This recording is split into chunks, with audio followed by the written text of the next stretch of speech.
朋友们，如果你有不靠海的亲戚来青岛玩，怎么规划招待行程？奉劝你一句，你招待时不用费尽脑细胞规划怎么带他们玩，就直奔海边就行。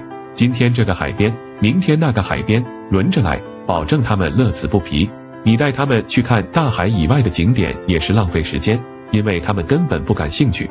我姑姑带着她女儿、女婿一家来青岛玩，因为市区那边以前都去过了，就想着带他们在黄岛这边的小众景点玩吧。金沙滩他们知道，第一天就带他们先去了金沙滩，孩子挖了半天的沙子，然后坐了快艇，很高兴。下午又去了唐岛湾，又挖沙子、玩水，流连忘返。第二天我就想着带他们去琅琊台吧，那里还算有点文化典故。去了后，结果发现他们根本就没兴趣，还是没有在海边玩得高兴。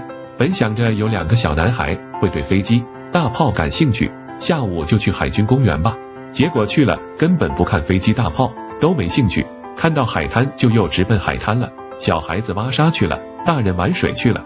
所以我总结，不靠海的人总有个大海情节，到了海边就得天天看海，别的景点哪有大海吸引力大啊？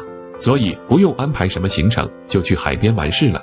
至于吃的，那就照着海鲜准备吧，一系列海鲜吃着肯定很高兴。